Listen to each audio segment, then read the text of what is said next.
All right, so I'm just going to do an overview of the entire Wyoming BDR. I'm going to mainly discuss the route and the types of terrain and trails that you're going to encounter. Just as a high-level overview, it's roughly 1,000 miles, predominantly gravel roads.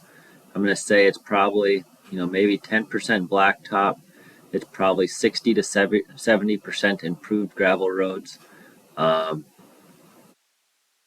20, 30% moderate, and then maybe 5 to 10% actually hard trails.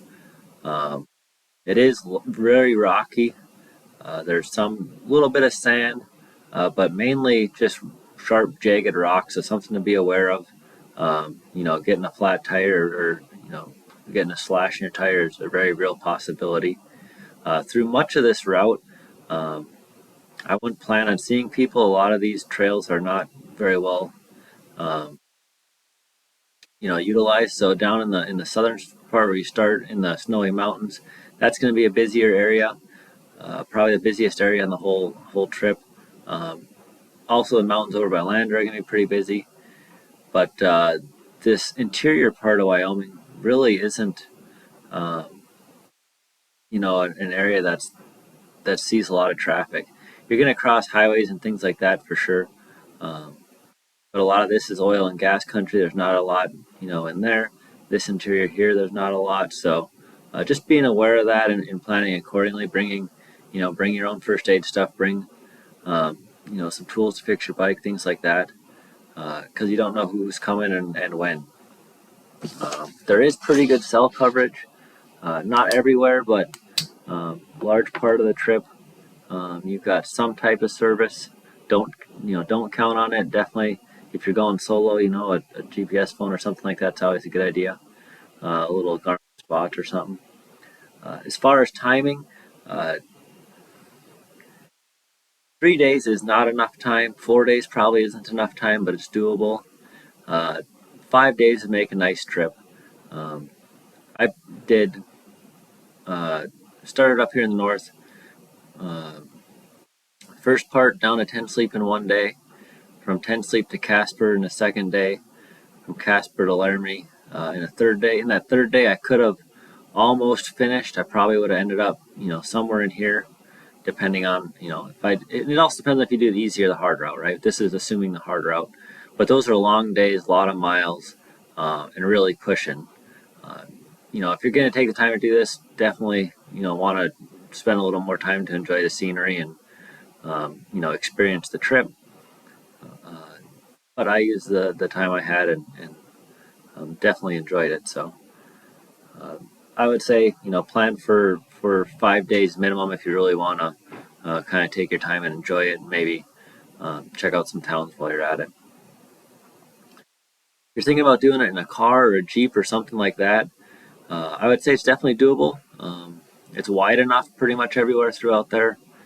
Uh, if you do the expert routes, there's a few spots you could run into clearance issues.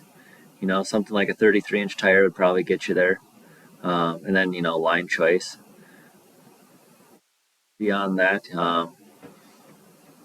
there's definitely some spots that would be tricky, but I think it's doable. Um, what else? I think that about covers it. So with that, we'll get right into it. Um, if you have any questions, feel free to drop a comment. I'll do my best to respond. So. Okay, so this is the Wyoming BDR as downloaded from the BDR website. You can see they've got the route broken down into a few different segments, and then they've got a ton of waypoints on there. The waypoints are mainly points of interest, along with gas stations or different notes for you to look at. So definitely, if you have the ability to download this, familiarize yourself with the route. Uh, Waypoints. I'm going to go ahead and turn them off just to clean up a little bit. And this is Gaia that I'm in right here. And to familiarize yourself, this is the state of Wyoming. It's a big rectangle. Over here, Salt of Cheyenne is Denver, Colorado, just to give you some perspective. The route basically goes northernly through central Wyoming. So Casper's here, Sheridan's up here, Jackson is to the west over here, and then the Black Hills of South Dakota would be over here in the east. Devil's Tower's right here. So a few other things to consider if you're planning a trip out to Wyoming. This is definitely the less traveled parts of Wyoming, I will say, the route covers. Most people think of Wyoming, they think of Yellowstone, they think of the Tetons and Jackson and getting out in this region. So you're definitely hitting parts that are less traveled, which I thought was pretty cool. There is definitely some mountain riding still. You basically do 3 different segments of mountain riding connected by a mixture of, deserty, open grassland type riding. Really a mix of terrain. You're going to be in the mountains, in the valleys, in the desert, but also a different trails. So you're going to do a little bit of blacktop, some big graded gravel roads, some washboard gravel, and then all the way down into some real narrow 2-track, basically 2 ruts going across a field. So we'll start in the south here, and I'll just kind of work my way north and explain the route to people so you got a little better handle on it. So you start by Beggs, Wyoming. And this first section here, this is an optional 122-mile loop. They call this the Red Desert. I did not complete this loop. And then work my way north. So this is blacktop here, then you turn into gravel here, I believe. And this first section here is actually really cool. You're riding on the tops of, they're not mountains, but they're essentially big hills. You can just really expansive views, just kind of a cool section. And then that's going to lead you into the mountains here. You get into some mountain riding, into some woods. Then you pop out on a little section of blacktop before getting back onto the gravel. But obviously with the green, you can tell you're all in the trees here. You can see where the route divides here. This southern route here is the hard section, or one of the first hard sections. This is the Bridger Peak alternate route. It is definitely very challenging. So this is blacktop here. The challenging section is from here to here essentially, and even of that, I want to say there's only the center portion that was really rough. It was gravel road.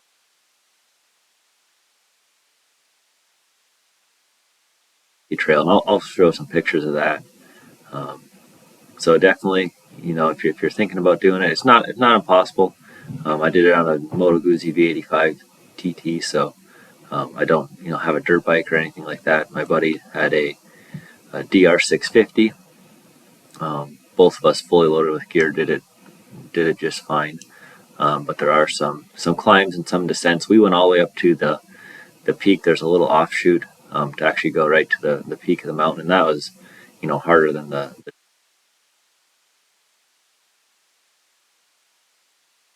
cool alternate route, and gets you off the gravel road.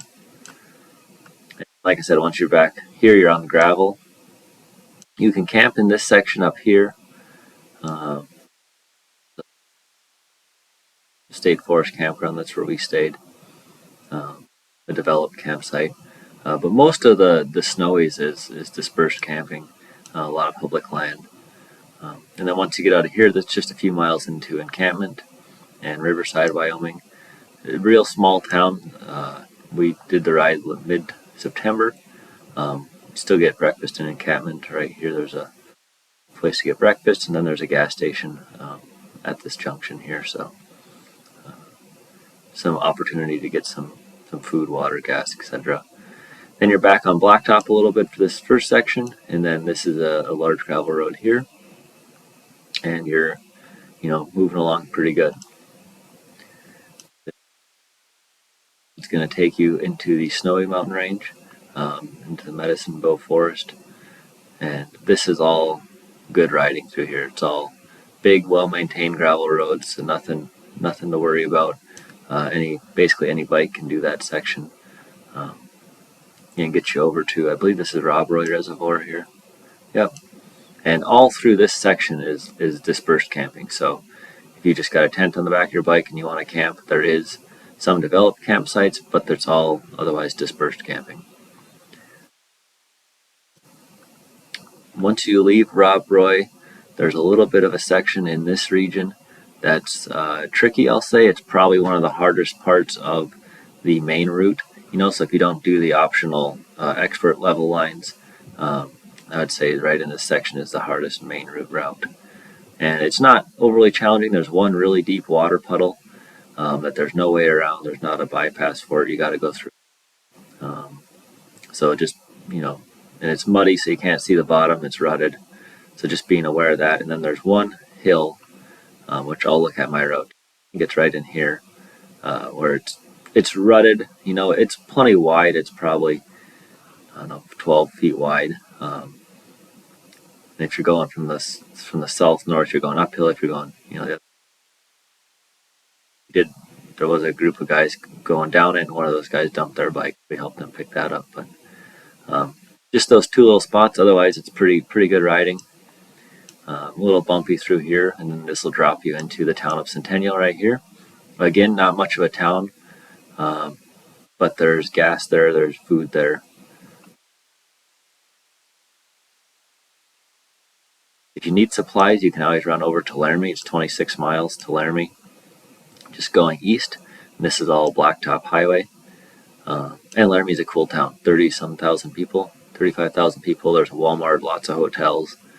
University of Wyoming is there, so if you're looking for a hotel or some nightlife, there's a bunch of bars and stuff like that. So nice town to visit, and only 26 miles one way off the route, so 50 miles total. Once you leave Centennial, you're going to go back into the mountains here.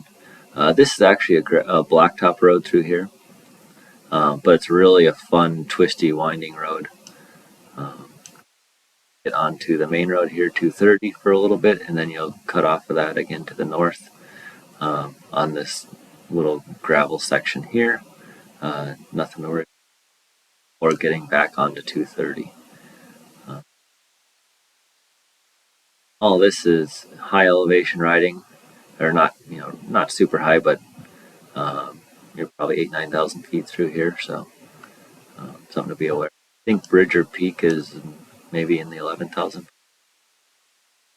Blue section from here to here, this is all blacktop riding, so high speed stuff if you want it.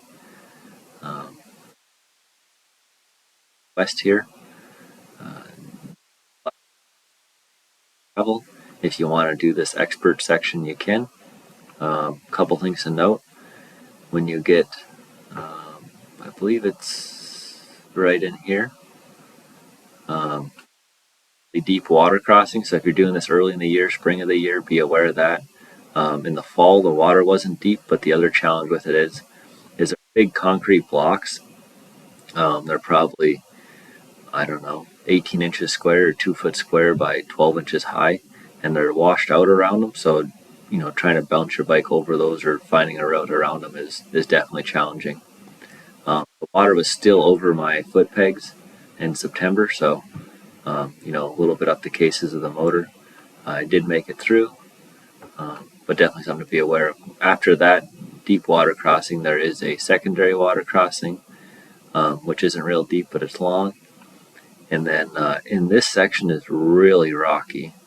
Some of the hardest boulder riding on the whole route is through here. Again, the Moto Guzzi made it through, so I'm confident. Most bikes can make it through with a good rider and some patience, but it's definitely some pretty good boulder fields through here. Once you get back on the route here, back to larger gravel roads and easy riding, this optional route right here takes you up to a fire tower and really good views. I'll put some pictures in here of that. So really cool views. This is more challenging than the standard route, especially once you get up towards the top. There's some tight hairpin turns and some loose shaly rock. So be aware of that if you're thinking of doing this route. Once you get up high, there's no tree cover or anything like that. You're kind of on the edge of the mountain there. But here you're mostly just gravel roads again, pretty well maintained, easy going stuff. This will take you all the way into mountain right here. Really a cute little town, kind of cool. They've got a hotel and a campground that sponsors the route. There's some BDR signs here, so overall this little bottom section of the BDR is just a super cool ride. Um, from here you cross the highway. You're on blacktop for just a little bit before ducking back off, and then you're going through the middle here. There's some fences you got to open and close. Just remember, if you're going through a fence, leave the gates as you found it. Through this section here, not very difficult, mostly hard packed. Some ruts and things like that to watch out for, but kind of a cool little cut through. Back to blacktop here, and then you cut east over to the town of Medicine Bow. They have gas here, but not much of a town. Don't think this is there. I think there's like 5 buildings total. So then again, you're on blacktop headed north. On blacktop for a ways here. I think right here is where you get off the blacktop. Maybe right here, and then this is kind of a little mountain section. You could see, if you wanted to, you could eliminate this loop here and just go straight. And there's lots of options like that throughout the whole BDR. But this is definitely the more scenic option. You can see by the zigzags, a lot of switchbacks, a lot of mountain riding. Good views. You're in the trees for the most part. And then once you turn left right here, this is all big open gravel road again. This stuff here is a little smaller, but I mean there was fifth wheel campers and things up here, so not a true trail or anything like that. And then this is all big gravel roads going north.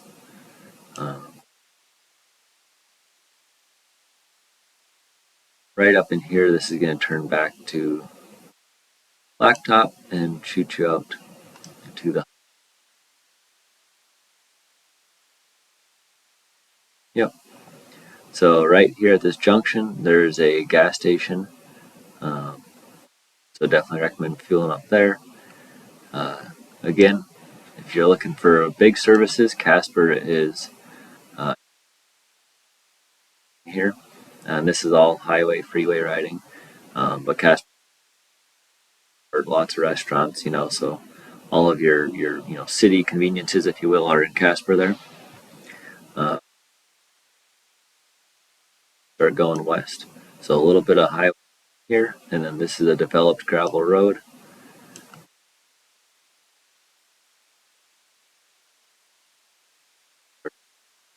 Eastern part of the state. So this whole middle section here is all open prairie riding for the most part. There's elevation change for sure, but it's all grasslands and prairie.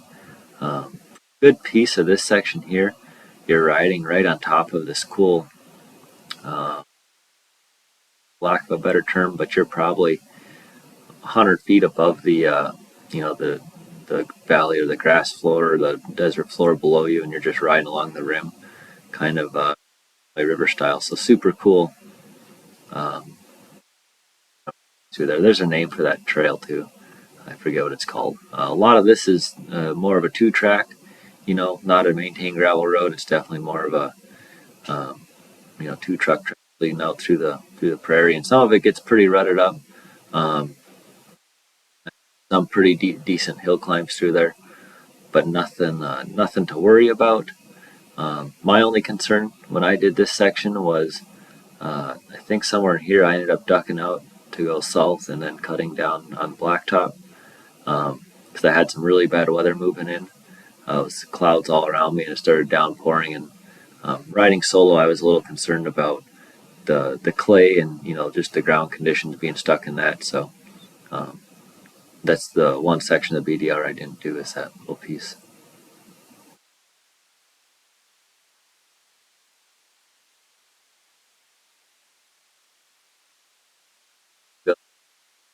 Devil's Gap, crossed the highway once, crossed the highway twice. Open desert prairie riding through here. But this is all, really just unique pieces of Wyoming that very little, see very little traffic. Riding most of this section, I didn't see anybody except for maybe another bike or two. A couple, I think, a group of 3 Harley Pan Americans and a big group of KTMs and some other bikes. There's Atlantic City. Again, this isn't a town really. Don't think there's a lot of stuff there. And there's another historic mining town here. Let's see if we can zoom in. South Pass City. So super cool pieces of history there. Once you cross the highway again, now you're getting back into the trees and the mountains.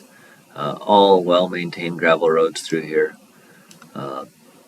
Bumpy at times. You can see again another one of those loops where you could shave some time off. I don't see it looking at it, but I know you could come in here.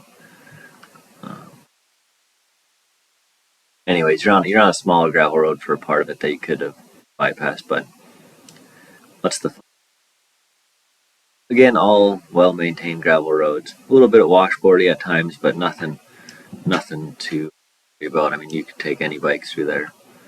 Get all these switchbacks right here before you get into Sinks Canyon, or right after you come out of Sinks Canyon. Got back down onto some asphalt. You're going through Sinks Canyon here. This is very scenic, and there's a little spot. I think it's called Devil's Kettle. Water basically just goes into the ground and then pops out on the highway. So if you got some time, worth stopping and looking at. Little town, lots. One of the biggest towns you go through on the route. A couple hotels, grocery store, several gas stations. There's also a camping outfitter store there, for miscellaneous gear, things like that. Once you leave Lander, you're on blacktop until you get to the town of Hudson right here. So a little stretch of blacktop, and then you're going to duck off. In Hudson, you get back on gravel. These are bigger, wide gravel roads, pretty open. Pretty easy riding through there. You kind of dip back south again and then turn and go back north. A couple sandy spots in this section, I believe. I think right up in here, if I remember correctly. So just something to be aware of. Pop out on the blacktop just for a few miles going south, and then again back into gravel roads. So this whole middle section, this is all big, big open area. Gravelly, sandy. Some terrain, but you're not in the mountains any longer, if you will. You just kind of run up the middle here. And most of these roads are pretty good. Fairly high speed stuff up to Shoshone. Shoshone, again, pretty small town. There's a gas station there and a few other things, but that's about it. Not a lot of services. If you do need some services, you can always run to Riverton down here. So if you got any problems in this stretch, you can cut over to Riverton. And something to be aware of, all of these inner routes, a lot of it's, graded gravel road, but there are some sections that, are like a hard packed clay. So if it rains, just being cognizant of that, it could get pretty interesting, especially I think through this section is where you're going to see a little more of that. But leaving Shoshone, you go north on blacktop for just a few miles before turning east, and you're back on those big gravel roads. And some of this section here becomes pretty desolate. Not much going on out there. Some gas and oil facilities, but other than that, not a lot.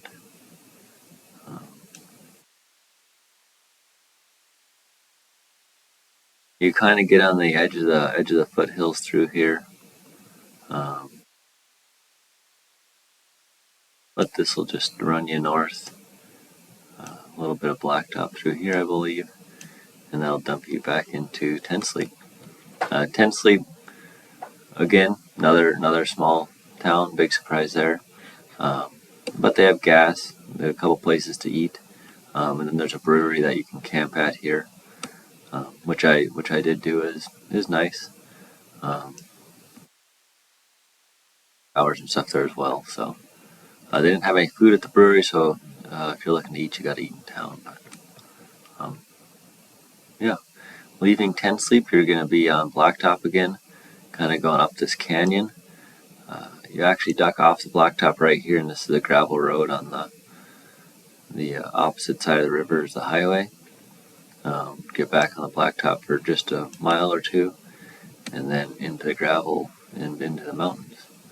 Um, so this northern section of the Bighorns is just really a cool ride, and this is just you know a really diverse. The whole BDR in Wyoming is diverse, but this upper section is uh, just throws a lot at you. So this is you can see the switchbacks. You're definitely in some elevation here. Um, Mostly larger gravel roads. Um, and then once you get out here, you're again getting back into that more open style riding. Um, Through this section, there's some random two tracks. There's a lot more of that clay stuff, so if it rains, be aware of that. Um, but just a lot of different uh, challenges, I guess is the best way to say it. Basically, every type of riding you can do on a motorcycle um, in this northern piece here. Gonna hit a little bit more blacktop. There's an optional little spur right here to go look at, I think, some petroglyphs.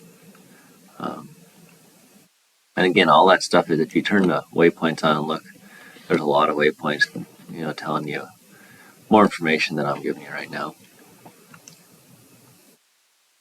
This is all, I believe this is all the gravel, kind of winding switchbacks down this ridge as you're coming out of the Bighorn Mountains.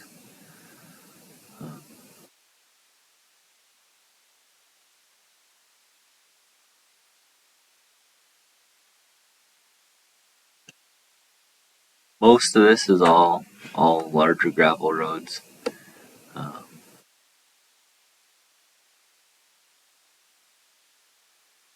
Highway mixed in.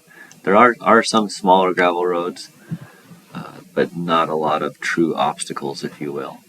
Um, Here the route divides again. You've got the hard right and the easier route to the left. I believe this is highway right here. Yeah, that's all highway. Um, this is a really cool route. It does have some challenging sections if you're going from the south. There's going to be a couple steep hill climbs. If you're going from the north, there are really steep descents.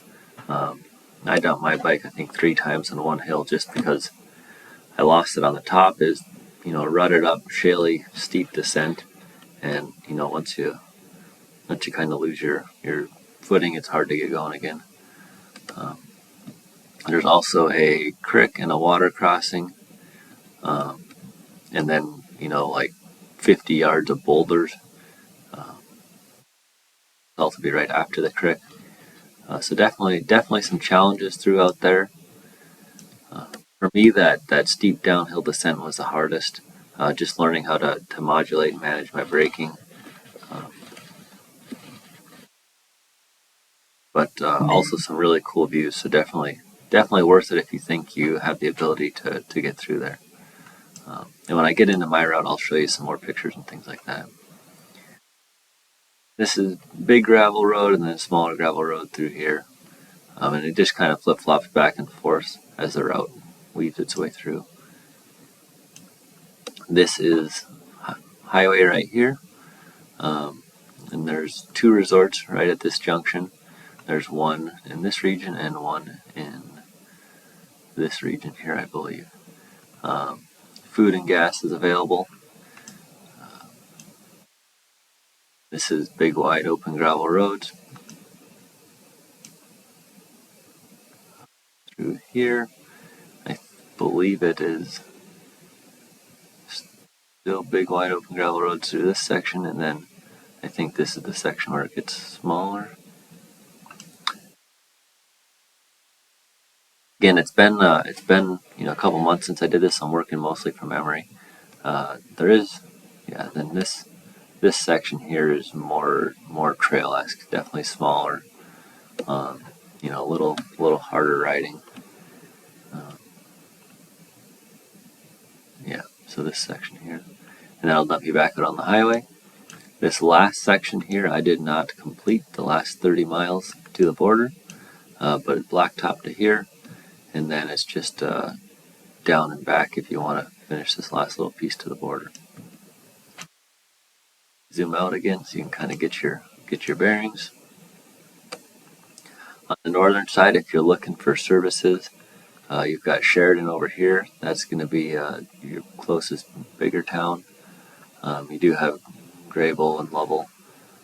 So other services on the west side there, but Sheridan can be your biggest town up there.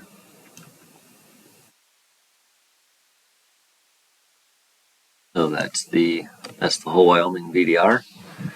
What I'm going to do now is pull up my actual route and overlay it, and then discuss, my route, what I did, how long it took me. I've got my BDR route pulled up. It's the green line on the map. And real quickly, I just want to, talk about my trip, just to give you, some real world experience. So I'm from Minnesota. I got a ride out to Buffalo right here, in the north. From there, I rode the bike up to Sheridan. In Sheridan, I got my supplies, so got my food and filled up my water, things like that. From there, off the highway in Manchester and camped right here in the north. Tongue Creek Campground was just right off the highway. Really nice spot, down some gravel, kind of tucked in, real quiet along the river.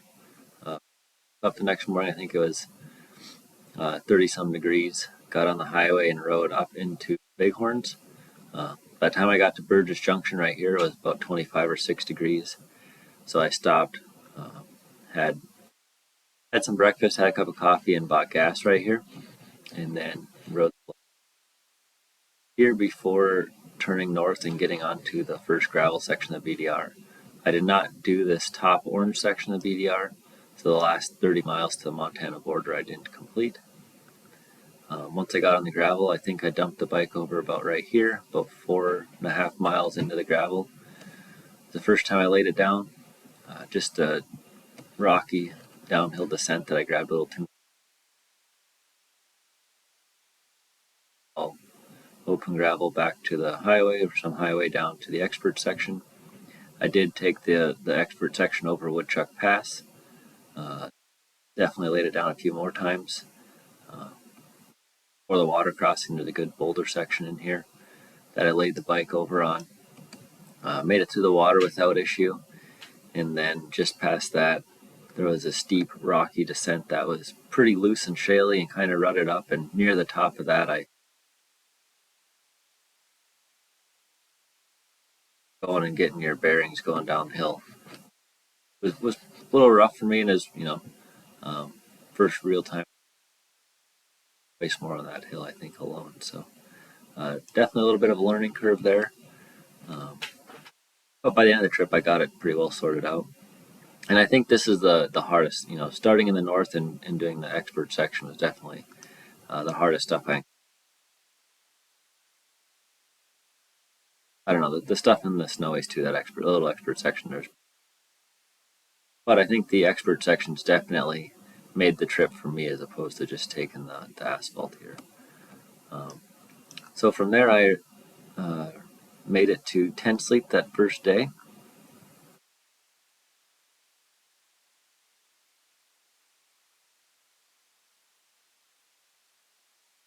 which so I don't recommend this. Well,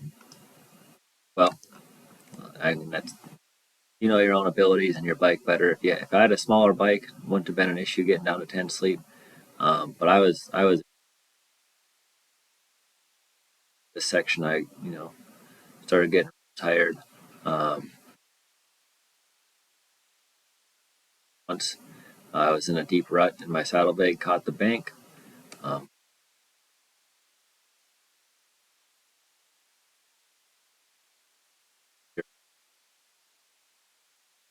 those are both due to fatigue. They shouldn't have happened. Low speed stuff, nothing major, but either way, leave right before dark. Actually met up with BDR riders at a gas station, um, and then ended up splitting a campsite with them at the. Pretty cool to talk to some other guys too. They were running it from the south, so we parted ways in the morning, but still a cool experience. So from 10 sleep, I actually ran my second day. I ran all the way to Casper.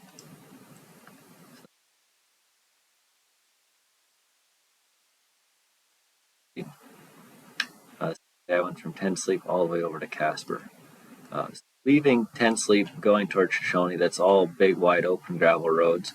And I was cruising, especially after hitting all the rocks the first day you get out on that gravel.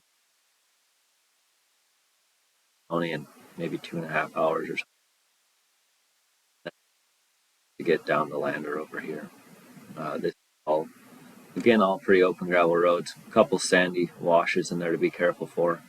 Uh, Definitely got to pay attention. It's not well, I never should just get complacent on a bike, but definitely some stuff to watch out for. Good roads all through the mountains. Out in this section is really rocky. It's just bumpy. It's not obstacle. It's just rough riding. Lots of sharp, jagged rocks. So I was worried about popping a tire or something, but we made it through without issue. And here you get into some more of the 2-track type stuff, but it's all hard packed, so you can keep a pretty good pace, but you're not going 50 or 60. You're probably going 30 or something. Right here you can see where I turned south off of the route. So I was kind of chasing rain all day. And when I got right in here, there was rain clouds in front of me, rain clouds behind me. So I was worried about the hard clay roads just getting super slick on me. And since I was by myself, I didn't want to have it be a problem. So I ended up turning south on a major gravel road, running that down to the highway, way up to Casper. I got caught in the rain for over half that ride, so that was pretty. You also go by Independence Rock right down here, so that's something to be aware of. It's just a little detour off the main route if you want to check that out. So day 2, I slept in Casper. My third day, I left Casper, bought gas right here, gas station to fuel up at, and then this is blacktop, and then it turns to a wide gravel. It gets smaller, and then you turn into the mountains. So I did see a couple in an earth roamer right here. That was pretty cool. You don't see too much, off the beaten path. So yeah, I ran this whole section down to Medicine Bow, and then from Medicine Bow down to Elk Mountain. This section right here between Medicine Bow and Elk Mountain, pretty cool little ride. Um, that's just kind of a neat little spot. Got into the snowy mountains here. Did the fire tower loop up to the fire tower, and then did the expert section right here. I think I misspoke earlier. I think this expert section right here, even though it's not very long, I think that's some of the hardest obstacles on the whole route. Water crossing has the potential to get really, really rough. But the trails here, there's just some pretty good sized boulders that you're bouncing through. Um, Blacktop, run the blacktop towards Centennial. And actually, I turned off from Centennial and went into Laramie. Visited some friends, and then one of my buddies actually did this lower section with me. So this would have been the third day I made it to Laramie. And I got to Laramie early, like maybe 2 o'clock, 3 o'clock in the afternoon. Um, Left Laramie about 10 a.m.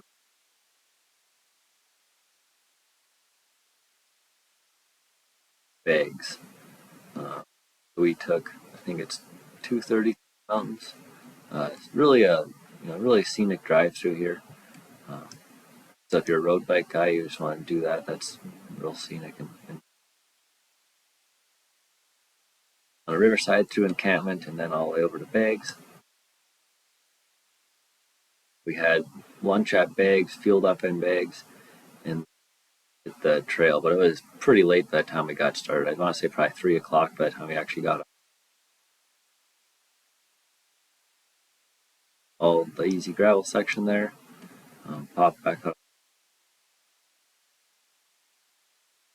We did do the expert piece over Bridger Peak. So probably only 5 or 7 miles of actual challenging trail through there. And it's fun. It's pretty steep. It's about pretty hard on the Moto Guzzi clutch being loaded down and climbing some of that steep stuff. Take a run at some of it, but made it through there. Never dropped the bike except for after we passed the lookout tower. Um, my skid plate bottomed out on a rock and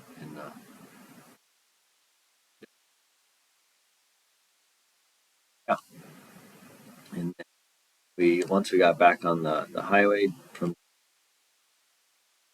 work and we camped. Pretty cold overnight. I want to say low teens. Wise, and there was snow in the mountains too.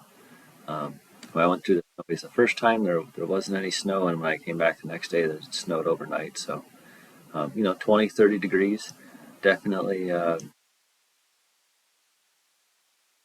Next morning, we got breakfast here in encampment, and then again, you burned through this section. Some cool little pieces in the snowies here. Once you get past Rob Roy, there's a couple little obstacles and more of a trail style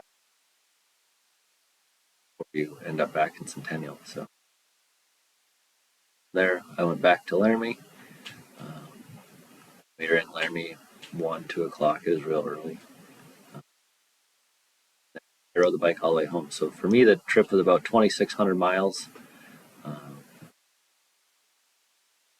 7 days total with driving out. So yeah, the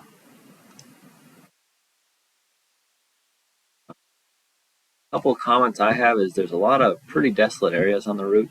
A lot of it you're kind of out by yourself. So definitely always good to have at least two bikes just in case.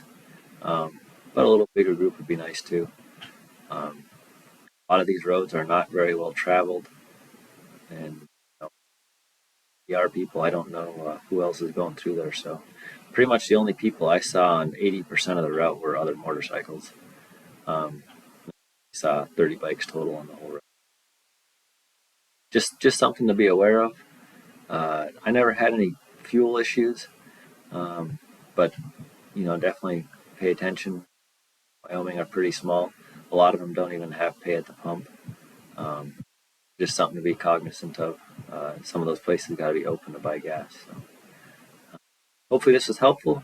Hopefully you learned something. And if there's any other questions I can answer for you, just leave a comment below. So thank you.